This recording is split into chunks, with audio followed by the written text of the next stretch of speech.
Welcome back to the Smart Driving Cars podcast. Thanks for taking the time to be with us again. This edition is sponsored by the Smart ETF's Smart Transportation and Technology ETF, symbol MOTO. For more information, head to motoetf.com.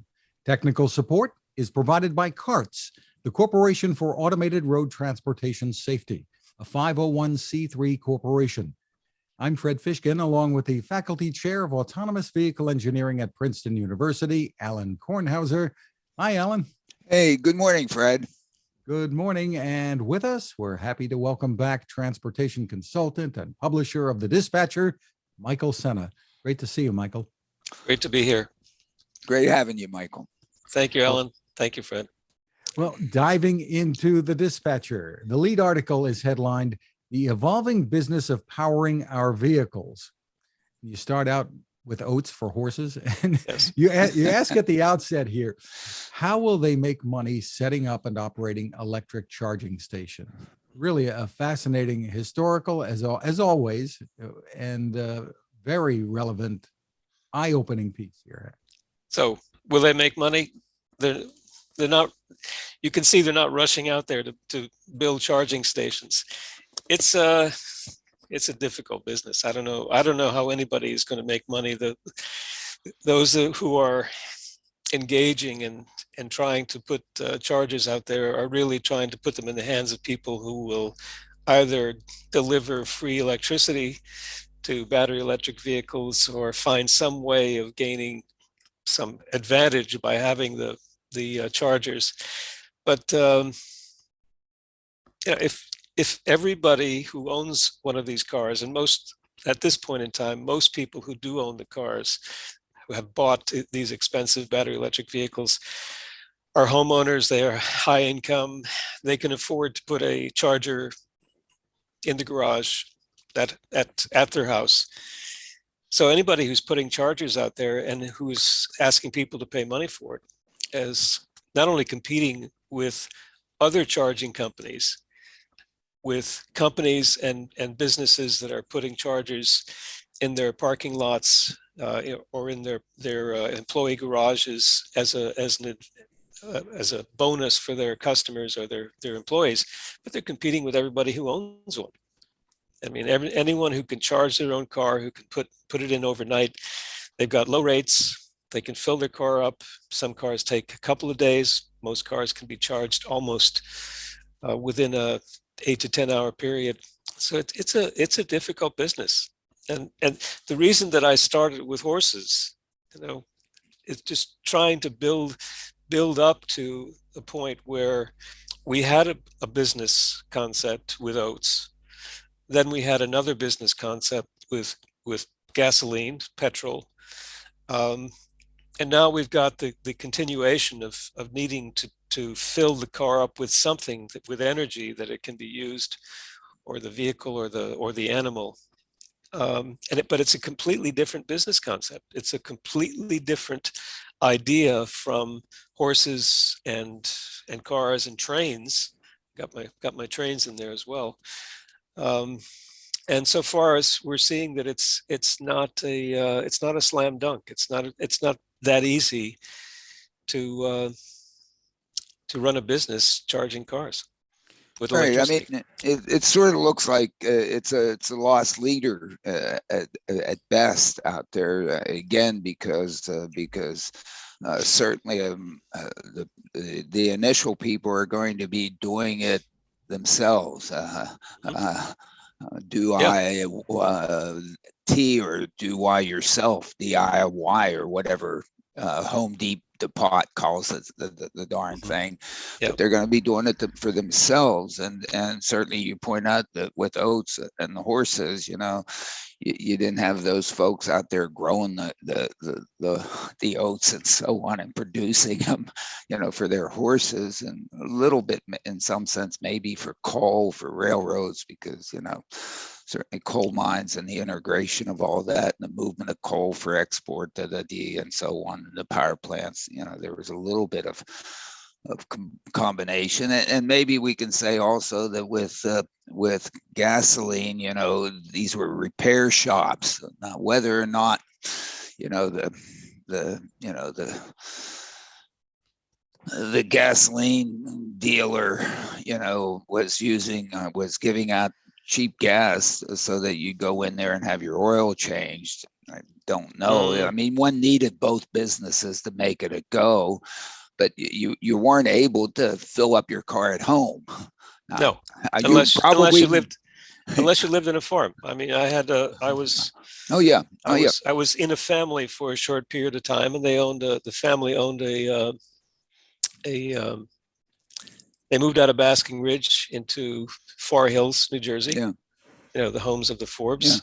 Yeah. And the farms there had their own gas tank. So he not only did he buy a farm, but he had his own gas tank. The gas, whenever they filled up in town, they'd come out and they'd fill up Mr. Kempfer's gas pump.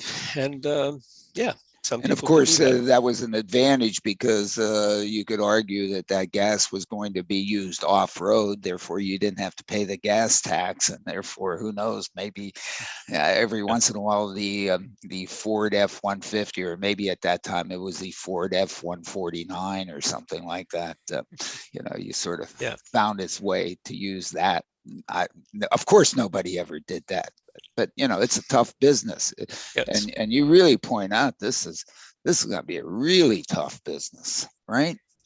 Yeah, I mean, if the government wants to do this, and Elon Musk was very clear in on both of the bills that have been put forward to the Congress. One passed, the second one is still hung up in the Senate.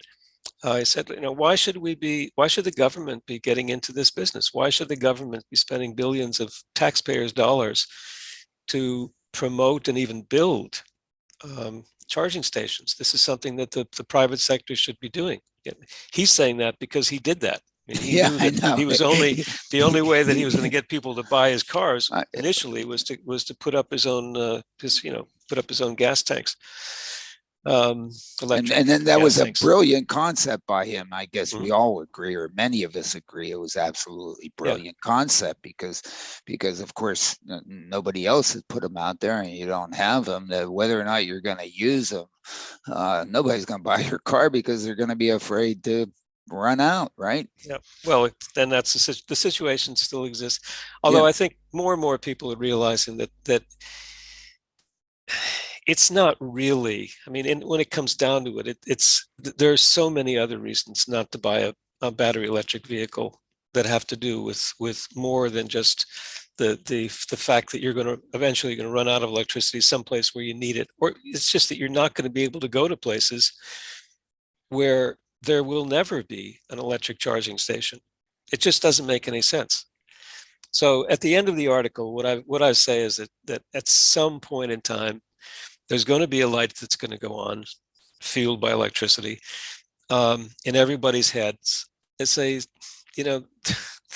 we need a different way of doing this. This business of building charging stations that look like gas tanks and putting them in places where they had gas tanks, it just doesn't make any sense. It's just, so someone needs to come up with an idea. One of your brilliant Princeton students needs to come up with an idea. They do it at Stanford and MIT. That I think people at Princeton can do the same thing. Needs to come up with needs to come up with a good idea about how we can move cars in a better way. I've suggested one at the end. I know at the end. At the end, in my real musing, I jump to at the end. And why don't we just do what trees do? They're the biggest. They're the best engines we've got. Yeah, but we can wait. We can wait for that. I don't want to get out of. Okay. But a little bit of an aside. I do have to. The people that are listening in, you did. You sort of shook my world when we chatted a few days ago about the whole Ukrainian thing, and I guess I guess I'm so naive or whatever that I thought we were through doing geopolitical things based on oil, and you kind of got me all kinds of thinking about that.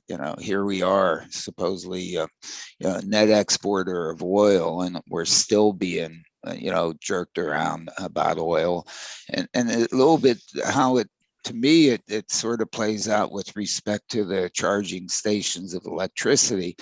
I mean,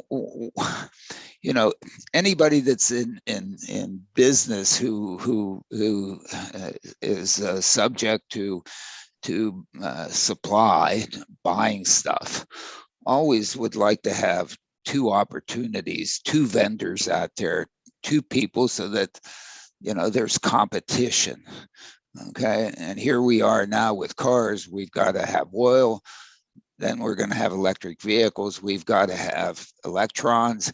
I mean, maybe the best solution out here is 50-50, having, some oil and some electrons, because at some point when we get to the electron end, I mean, who's going to then control the whole geopolitical aspect of the producers of the electrons for these things? And is there going to be one entity out there? I mean, it's kind of amazing that, or are we going to have Edison and Westinghouse out there battling it out as to AC/DC? I mean, we ended up with just one of those.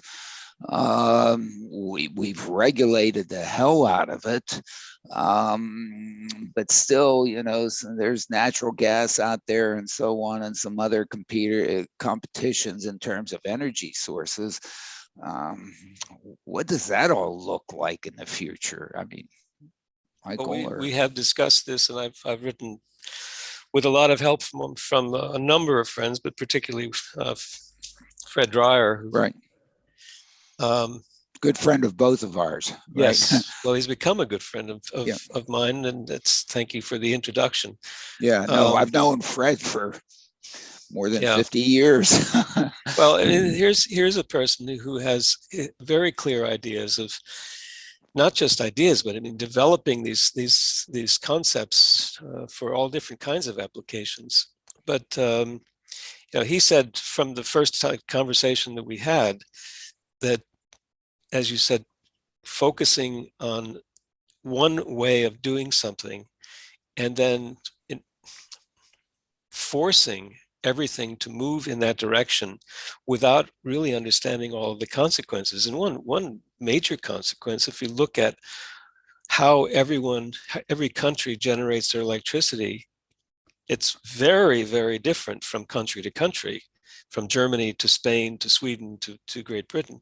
And even within the United States, my old state, which is the cold state, soft on one end and hard on the other end, is now one of 50% of the electricity is generated with nuclear power, Pennsylvania. Right. I mean, coal chutes, everybody had a coal chute and everybody used coal.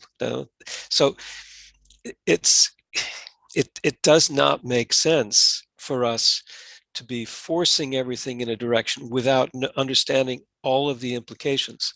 Now, Germany has finally come to the conclusion, it took invasion of the Ukraine to understand that no, it shouldn't be dependent on Russian gas for producing the energy that it needs.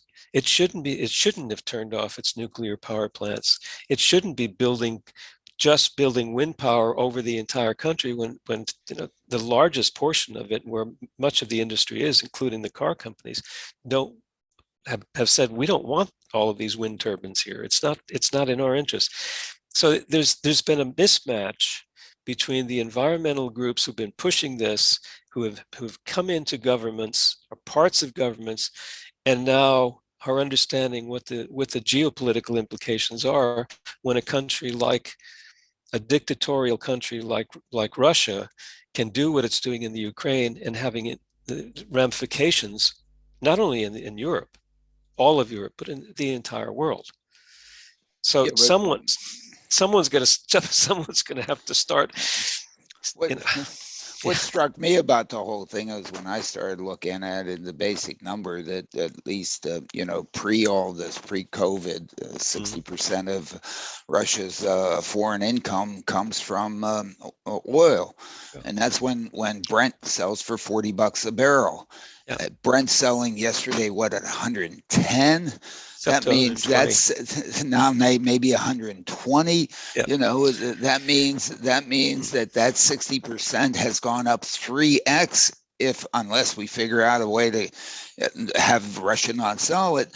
And then you look at some charts that were in the New York Times a few days ago, or you go to the energy flow maps of Lawrence Livermore, and you look at Hungary, totally dependent on them. Poland, totally dependent on Russia. EU, the whole EU, I don't know, the number's 25% or something like that. I mean, it's only France that's like 80% nuclear, that can say, hey, this doesn't bother me because I have my independence because I decided not to shut down my nuclear plants. I mean, there's all this stuff going on in the background. And then there are some people that are making money off of this like you can't believe. And maybe they're in Texas, maybe they're in Oklahoma, maybe they're in North Dakota, maybe they're in Canada too. Besides, this is just ugly. Never mind. So you're relating all of the issues with oil to what's happening in the Ukraine, the Russian invasion there. That's their motivation. I have no idea. It's crazy stuff. I thought we were done with this. In 80 years ago, 70 years ago. Darn thing looks like it's September of 1938. Really, we're still behaving like this is a world. We've not advanced. What? This is goofy stuff. I'm not going to comment on this because I have very strong feelings about it. I have my own theories, my own ideas that I've voiced to separately, but I'm not going to get into it on this. It's venue because I'm just. Back to the battery electric vehicles, Michael. Yes. What are your thoughts? Something easy, We talked about the problem with charging stations, and you get into in the dispatcher some of the issues around parking spaces, whether it's at a hotel or an office building or whatever, that somebody's got to stay there the whole day, even when they're done charging. They're not going to come out overnight to move their car out of the charging spot. That's one issue. What about the idea that some vehicle makers, I think, are pushing this, swappable batteries? Mm-hmm. Yeah. Is that? Well, that's an idea. It's if you could go into some place, and this started years ago. There was a company, and I can't remember the name of the company, but they had this idea that you go in there, you drop your battery. And so it's all robots. You drop your battery, and the battery comes up, but that whole concept just went out the window when someone said, "By the way, the battery is the entire car." It's as big as the car. So come on, let's get real here. So if you could compress everything that with all those lithium-ion batteries connected together in the way that Tesla has now convinced everybody that they had to do it, you're not talking about one of these little guys that sits in, it's not one of those anymore. So I don't know how you replace the entire frame of the car. So if someone can come up with a really very small and very dense and very highly capable battery that can go up and down, then I think it's much better than sitting there for, even if it's 20 minutes. I don't want to spend 20 minutes doing that. I want to go in, I want to fill my car up, and 2 minutes later, I want to get out of there. I mean, what kind of power density do you need for, like the battery that was in 55 Chevys, to tune, you just go to Sears and they put it in. I mean, but it'll take you 4 miles, I mean, what the hell? Here, everybody wants 500 miles. I mean, whatever. It's like crazy stuff, right? You didn't mention the fact that there's a sidebar in the article where I say why I never bought another Ford. Yeah, go ahead. Did you get I that saw one? it. Yes, Yeah, of course. yeah. I bought an English Ford, and when I was living in Princeton, while I was still in graduate school, I bought a new English Ford, which turned out to be a foreign car, which the Ford dealer couldn't do anything for. And after the first year, when the warranty ran out, my car started stopping. It didn't. The battery just died, and for a year I had to park it on a hill so I could, get the car, jump start this stupid car. It was a nice car. I mean, for every other reason, it was a great car. But suddenly the battery would go dead, and so I got to be very good friends with the people at Sears. That's a joke, because they hated me because they saw me coming and I was coming in to get a new battery, because the warranty on their batteries weren't run out. So I'd get a battery there and I'd go home and the battery would go dead, and I'd try charging it, nothing would happen. So I'd go back to Sears, put a new battery in, and I did that for a year. And the people at Ford said, well, we can't do anything with your car. It's a foreign car. We don't have the tools for that. Go to foreign car motors. And of course, in Princeton, there's lots of foreign cars. One of my best friends owned a Lotus, and somebody else owned a Rover. To fix the car, for them to look at it, you had an Austin Healey. That's right. I had an Austin so to look Healey at my silly car. And guess what? The electrical system in that sucker. Oh my goodness. I mean, whatever. So it would cost me as much for them to just look at the car. So finally, I just put it on cinder blocks in the garage in Far Hills, New Jersey. Went to London, came back a year later, sold the car to an MIT student, and that was the end of my Ford experience. Since then, no Ford. And by the way, back to what you said earlier, why not 50-50? Yeah. Britt-Marie and I my wife and I just ordered a hybrid, not a plug-in hybrid, not a battery electric vehicle, but a real honest to goodness Toyota RAV4 hybrid, 50-50. You put the gas in, the electricity comes out. So it's still the best solution. It is. So this is just like the Prius. The Chevy Volt.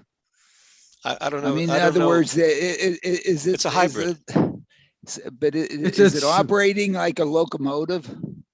No, it's but I don't know. What do you mean? Does it operate like a locomotive? Well, the great thing about locomotives is that they burn diesel and they generate electricity, and then run electric motors. Otherwise, I mean, can you see those engineers up front going through like about 300 gear shifts to move 200 cars behind them through the gears to be able to? I mean, it runs like it's the same concept of 20 years ago with the Toyota Prius. It's a hybrid. Okay. Well, in the I want to be a car company category that you have in here, which I love. I guess we can phrase it this way: is the company that made the Walkman going to convince you to get into a Rideman? you highlight Sony and their CES announcement that it's setting up a mobility unit to get into the electric car business. Yeah, DriveMan. Yeah.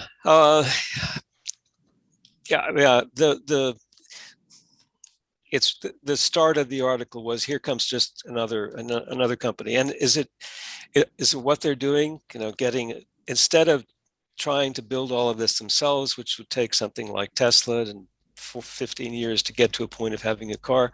No, they're going to use a supplier to provide them with their vehicle. Magna is a well-known supplier of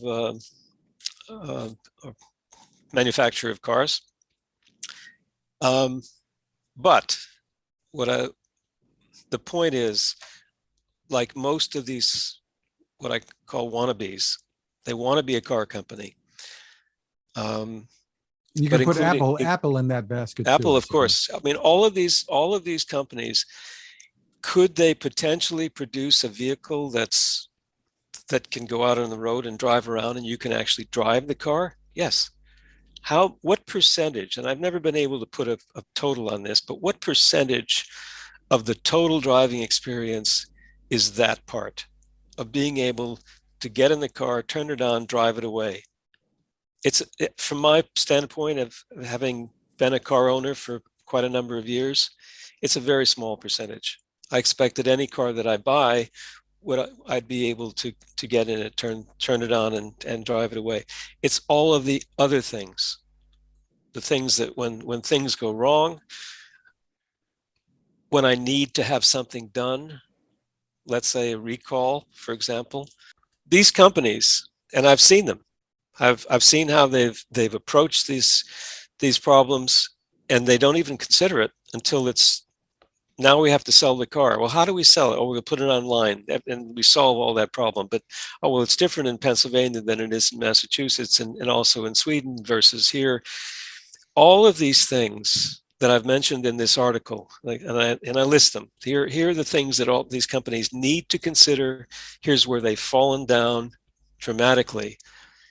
And in the end, what I say is, would I buy a Sony DriveMan? Yeah, maybe eventually, after after a number of years that they've proven that they can actually do all of these things. Would I buy it out of the box? Not on a bet. I wouldn't buy any of these cars from any of them, including Apple. Even though I have iPhones, and as a company, I think it's well organized. It runs things very well. But why would I put myself in a position of having to be a test bunny for this company to show them that no, that things aren't quite the way that they should be, and you're going to have to do things a bit better? No, I won't do that, and I certainly wouldn't recommend anybody to go out and buy any of these cars. But Michael, yes, you're an old guy. Okay. I mean, my readers don't know exactly how old I am. But what about the 18 to 25-year-olds of the ones that have Apple Watches and Apple da-da-dos and da-da-das, da-da-das? Yeah. Okay. You know, okay. Let me go back to what I said before. Yeah. When I bought the Ford Cortina, I was one of those guys. Oh, really? Right? I was one of, this is a great car. Yeah. Right. So, you can make the same mistakes I made, but that's why I'm writing here. And most of the people all of the people who are reading the Dispatcher, as far as I know, are not 18 to 25-year-olds. Yeah. But they've got fathers who are reading it, and the father can say, this is really a stupid idea. Don't get yourself in that position, because I'm only going to have to bail you out. Okay, but I'm going to have to help you. What did you tell your father when you bought that Ford? Yeah, that's exactly that. In fact, my father gave up after the first two Volkswagens. Oh, you know what he did? Besides paying they paid for the Volkswagen engine that blew out after the trips that I was making to Pittsburgh, up and down the hills on the turnpike. So the engine blew. But my father, the first thing he did when I bought the car, he gave me a membership to AAA, which is where the batteries got in. Every time I needed a problem, they came out and they had that was. I mean, he knew exactly what was going to happen, but kids do what they have to do. I know, but now I guess they're all just getting Lime scooters or something like that, or who knows? Maybe they'll do electric bikes, or some. Never mind. Anyway, yeah. In the Dispatch Central section, Michael, you take us into a little time machine here, revisiting a book you wrote 15 years ago, "Beating Traffic: Time to Get Unstuck." You suggested then try working from home as much as possible. I did.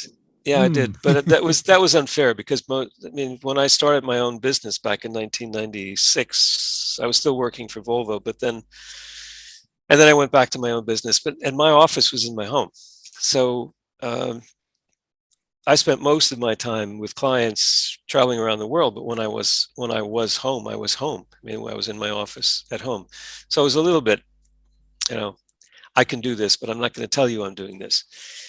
And it was terrific because every day for 4 years I had to drive into Gothenburg, and I just kept leaving earlier and earlier and earlier, even though the traffic wasn't that bad. So the idea that if you can just, instead of 5 days a week, do it 4 days a week, maybe 3 days a week. This was my recommendation back then.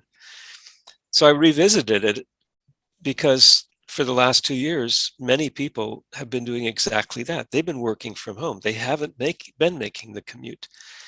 And now we really can look at and see, what's the experience? What is it? Did it work? Is it working? Well, it doesn't and can't for all people. Not everyone is essential.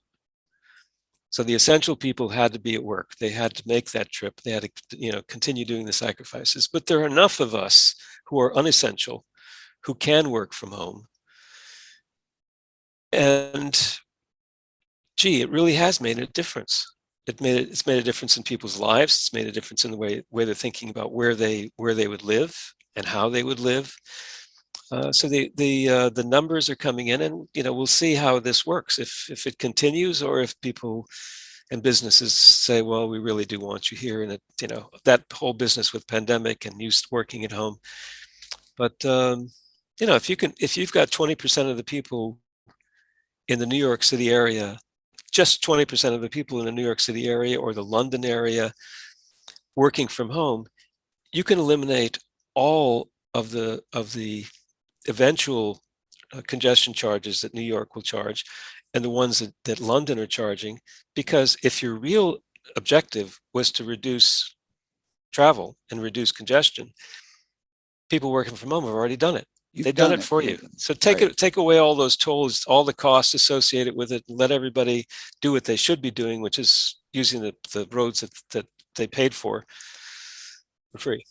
Yeah, I think you're correct there, because if you look at the typical congestion curves, they go up as the force power of volume to capacity sort of things, so you don't have to bring down the number of entities you have out there very much to basically just get away from this damn really tight congestion curve as you approach capacity. So you reduce the number of people that travel every day. You essentially there goes the congestion, and so that's a real piece of it. The other piece, I think, or at least what discussed with my students, is that the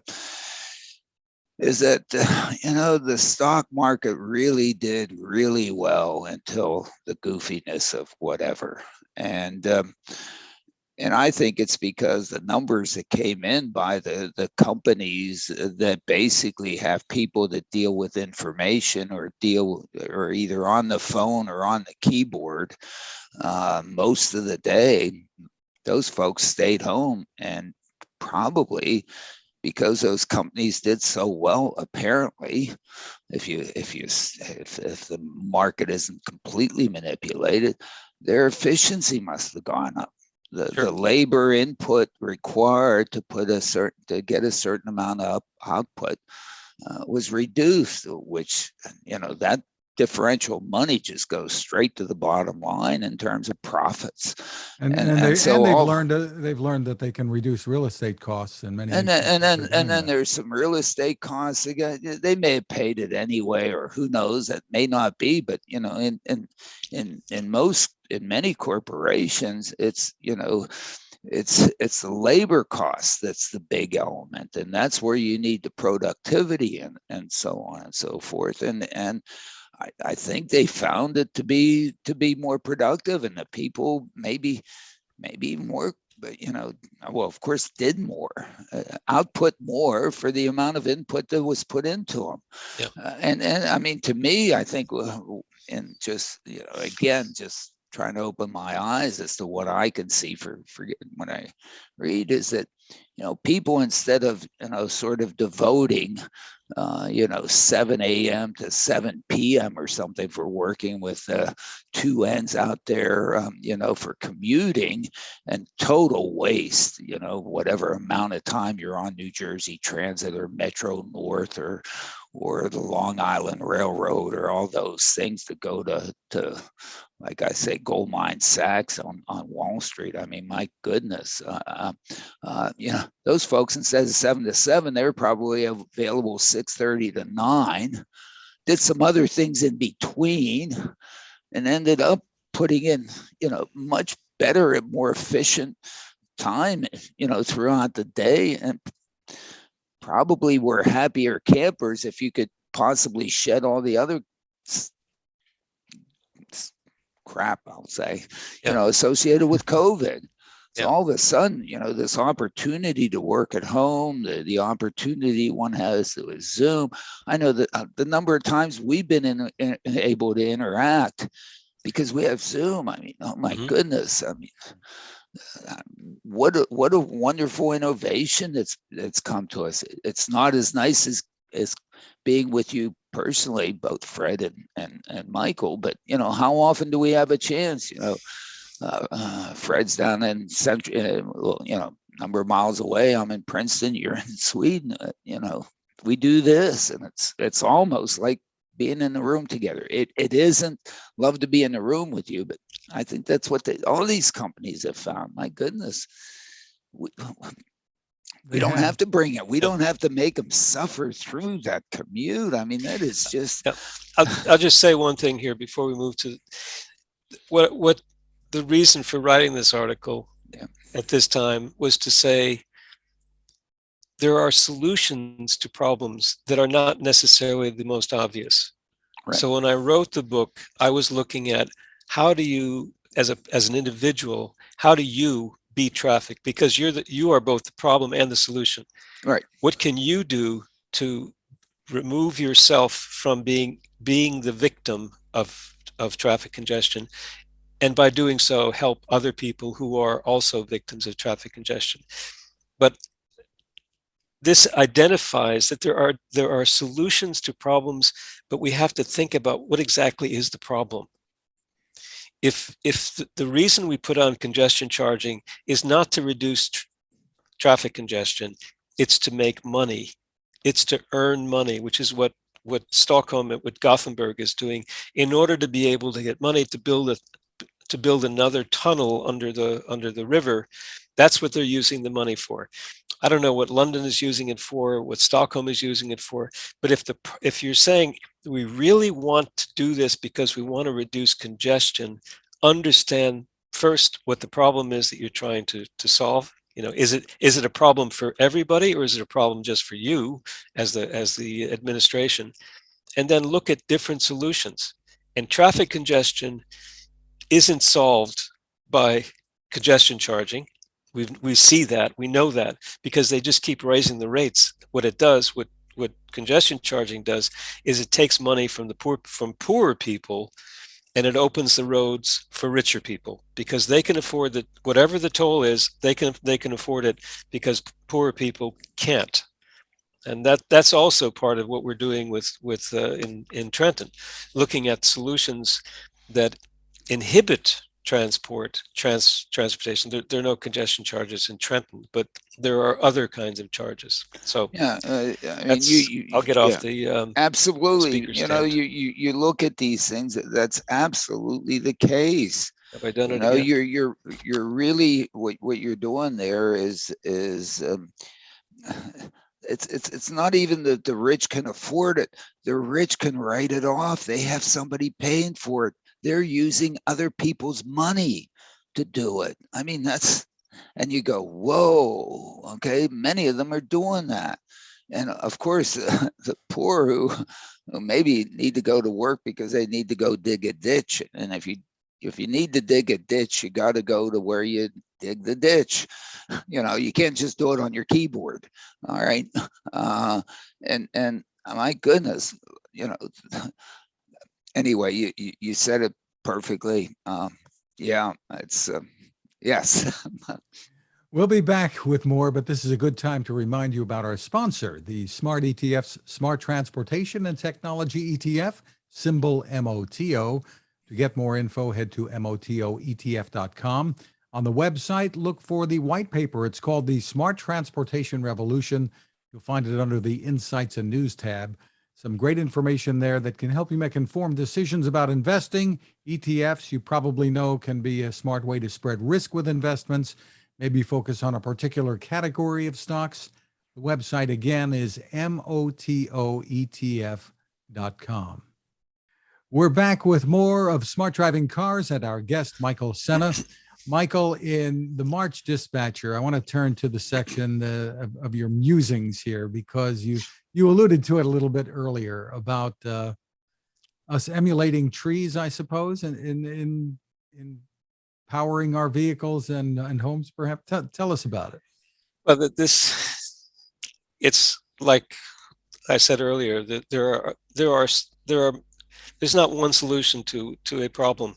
Identify what the problem is, and then let's look for different solutions. This one is really amusing. It's amusing, as in, I'm thinking, and it's also meant to be a bit funny, but trees are extremely efficient and even though they're not able to move, they're sitting in one place for their entire lives. They don't get up like the ants in Tolkien stories, but they're able to feed themselves and grow really big and strong using photosynthesis.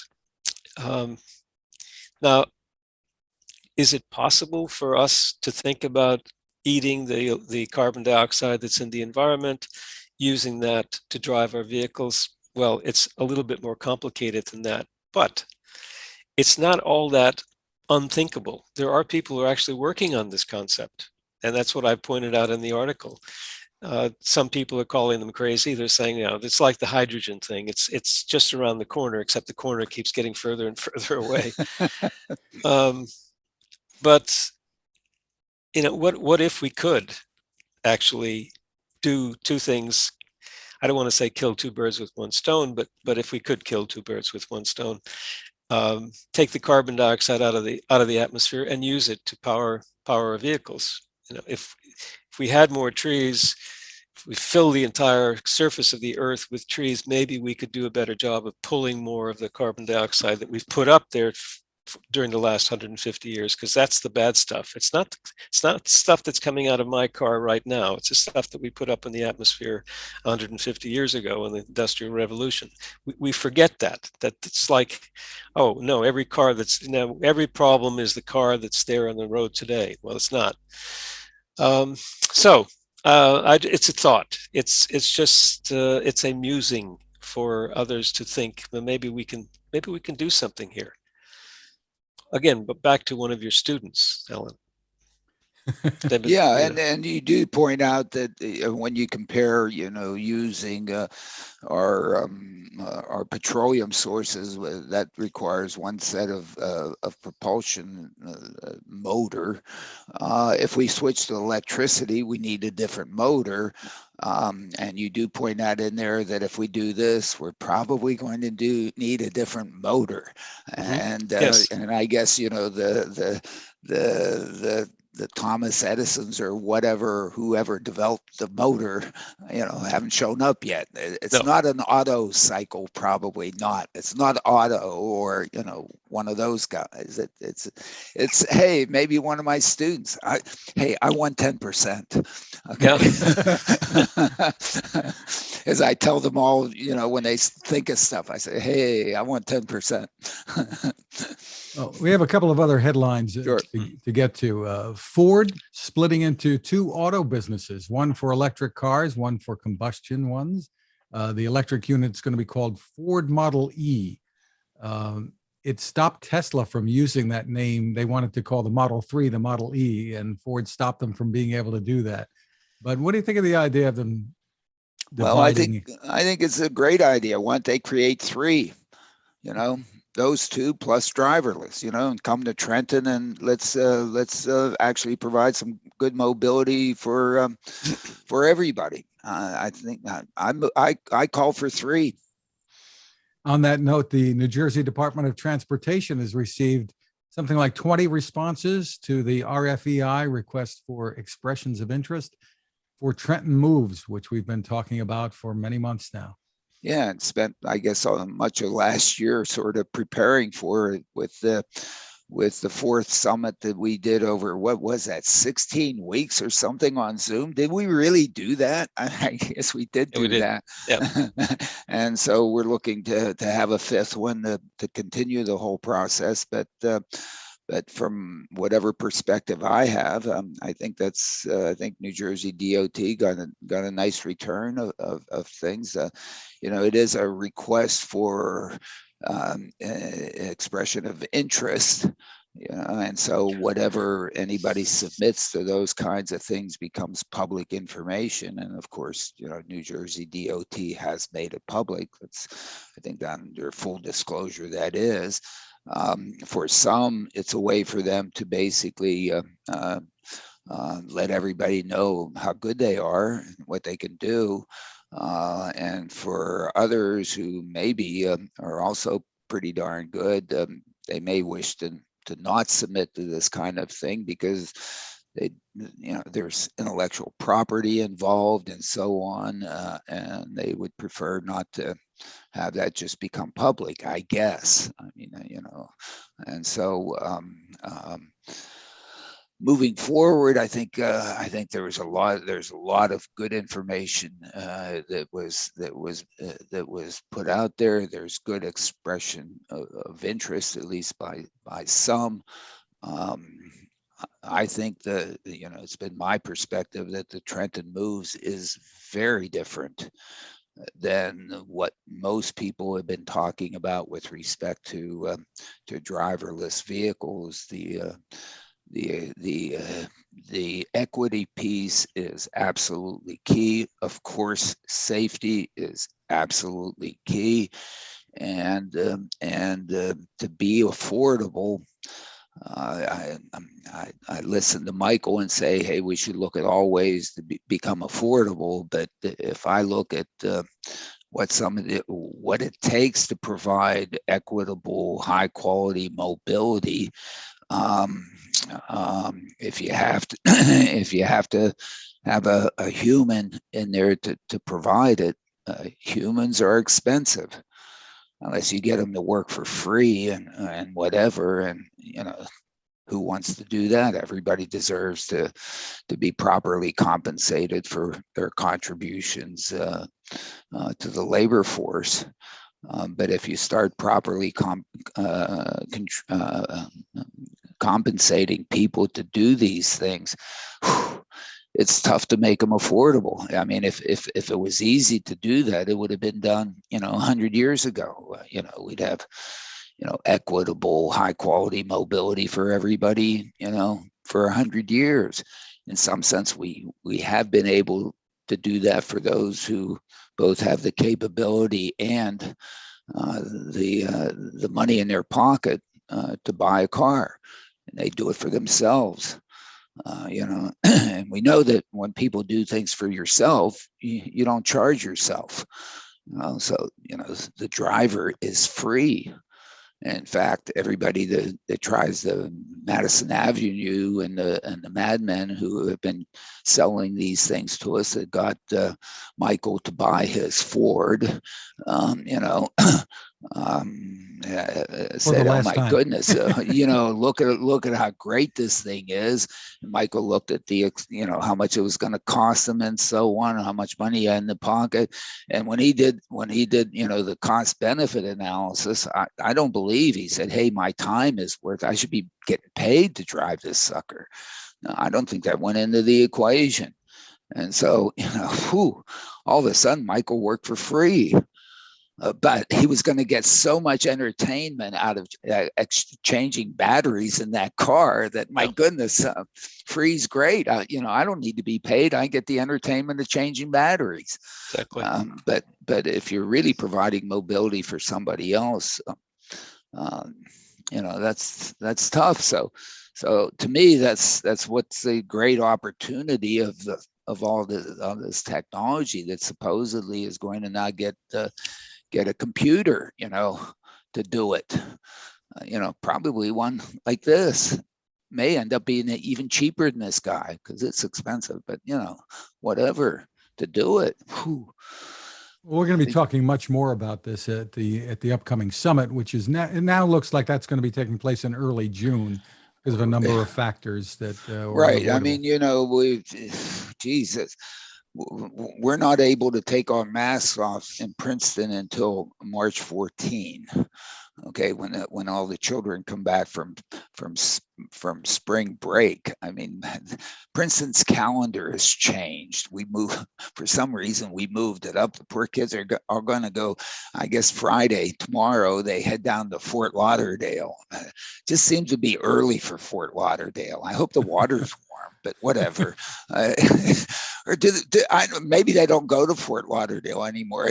Michael, did you go to Fort Lauderdale in your spring? Never. I didn't either. Never. I couldn't afford it. I mean, I couldn't afford it. No. So I mean, maybe some other people did, but I couldn't afford it.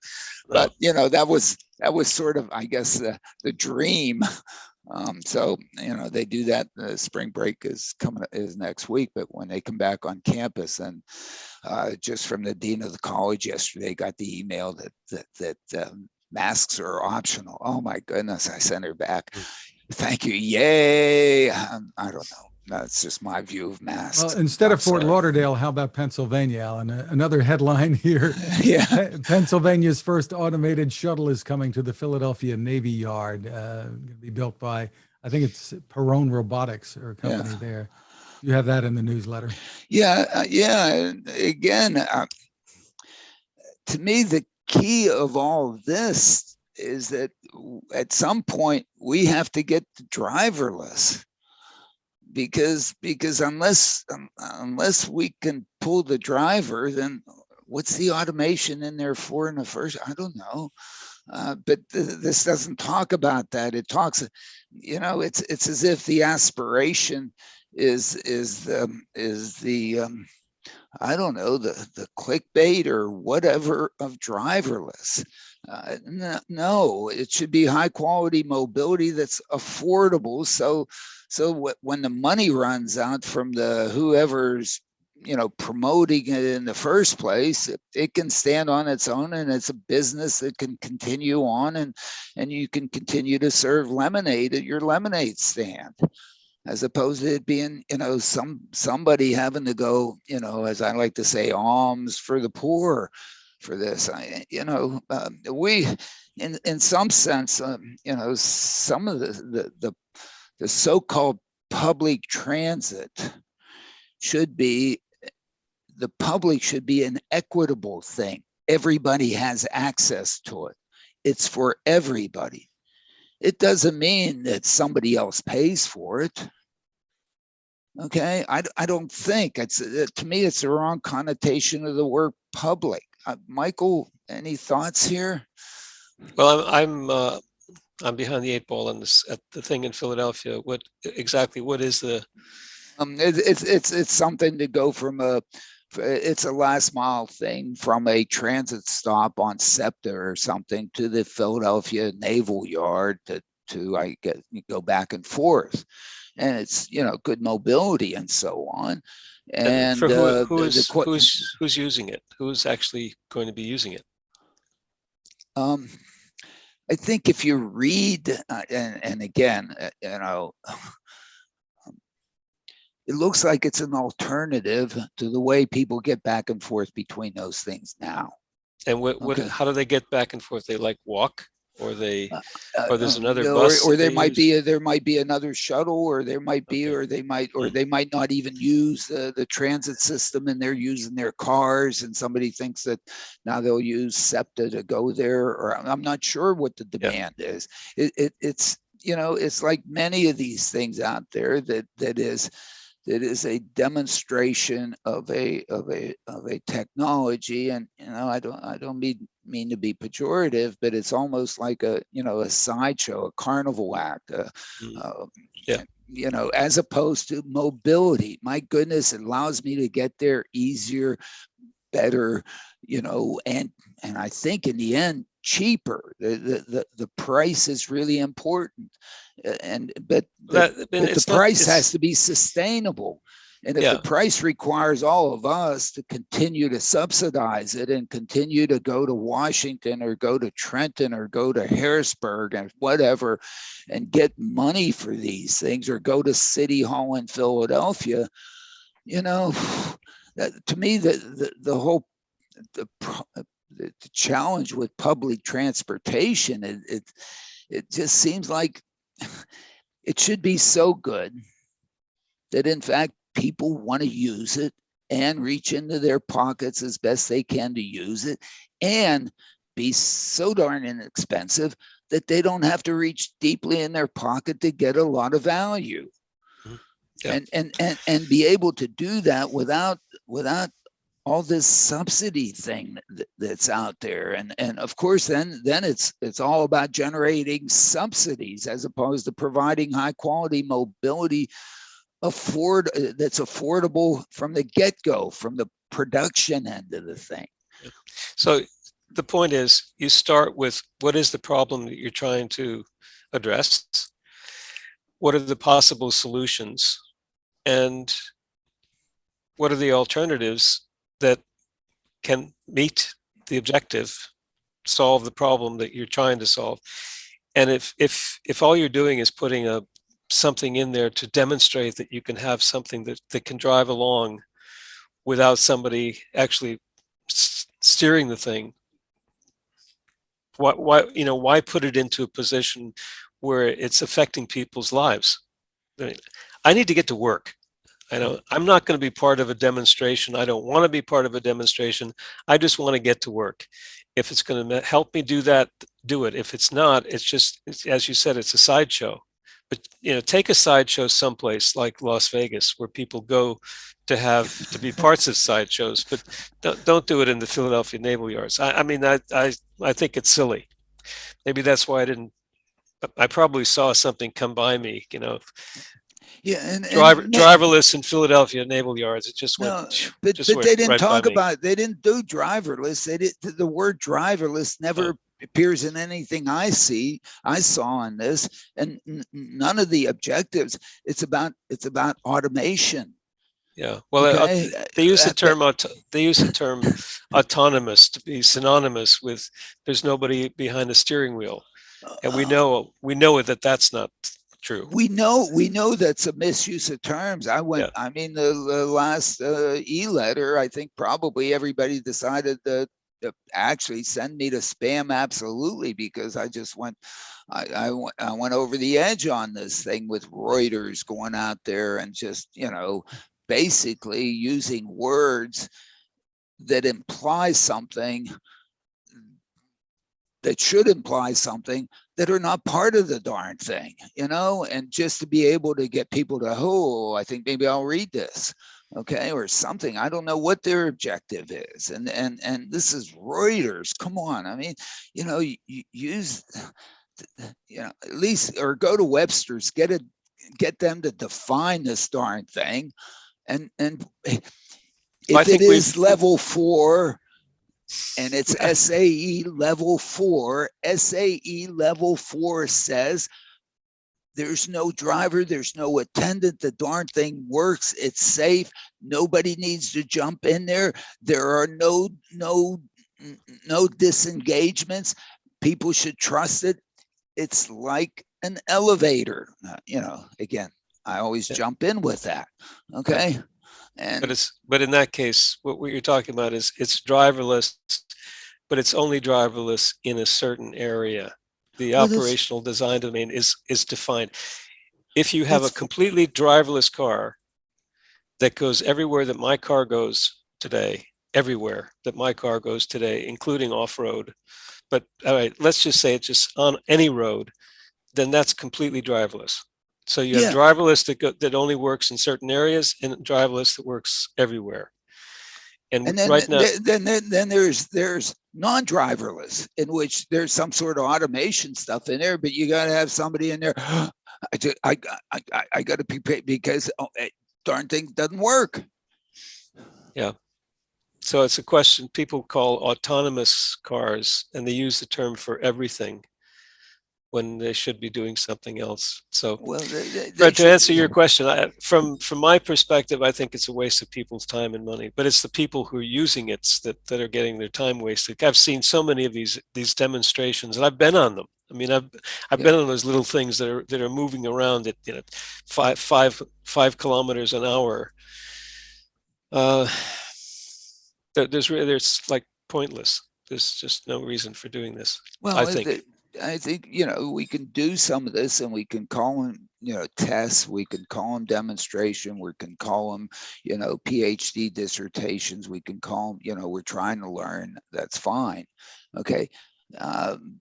But don't give the impression all of a sudden we have a mobility system that now some people can count on is going to be available to them in over some future. Yeah. That in fact nobody's implying that the money's going to run out. Guess what? It's going to close down. Well, finally, Alan, one more story to get to from the newsletter. It's a little story headlined AUVSI Gender Neutral Rebrand ditches unmanned.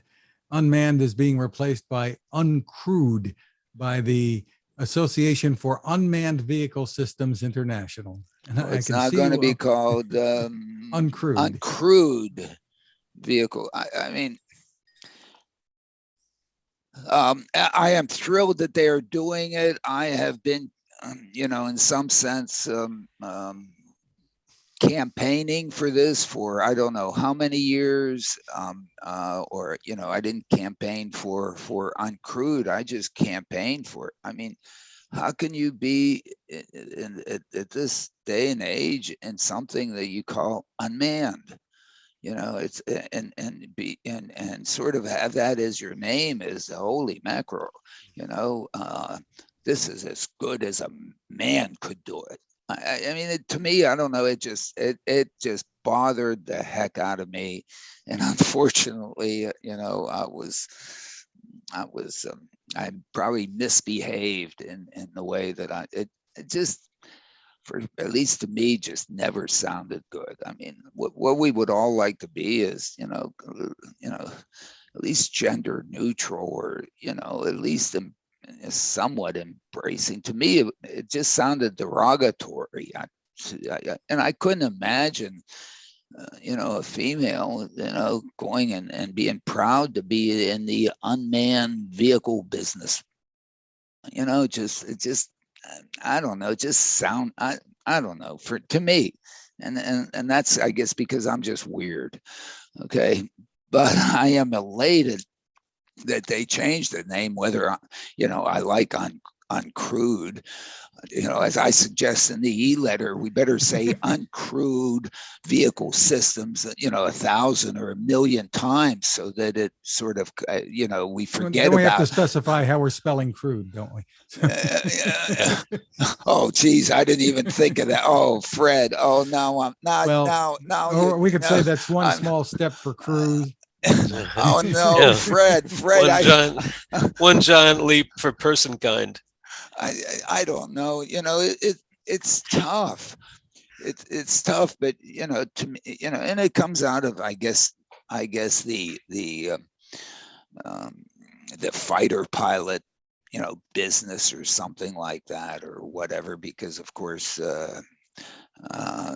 this association was mostly dealing with drones, and and now we're not going to have the whatever Tom Cruise flying who knows what, and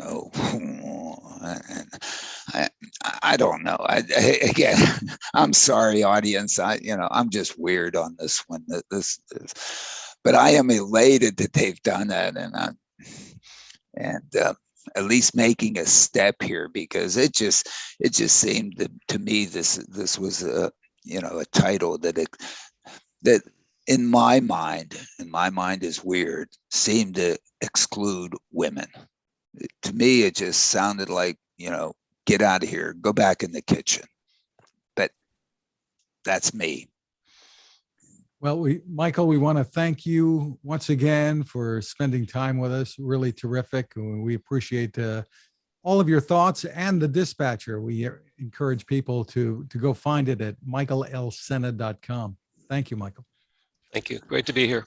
Michael, it's always fun, and thank you. And again, a great issue. And hey, I don't know how you find the time to do that. I mean, it is really good, and I learned so much. And there are some things that we didn't even get a chance to talk about. New cameras, oh my goodness! I mean, yeah. I really want to do those, and so please, everybody, take a look. Thank you to our sponsor, the Smart ETF's Smart Transportation and Technology ETF. The ticker symbol for the ETF is MOTO, and more info is available at motoetf.com.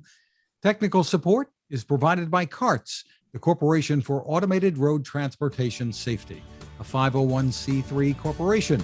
You can find us at smartdrivingcar.com, wherever you turn to for podcasts, Anchor FM, Spotify, TuneIn, Apple, Google, Spreaker. You can get your smart speaker to play us too.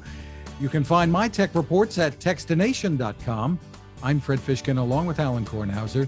Thanks for listening or watching, and please continue to stay safe. Everybody, have a great day.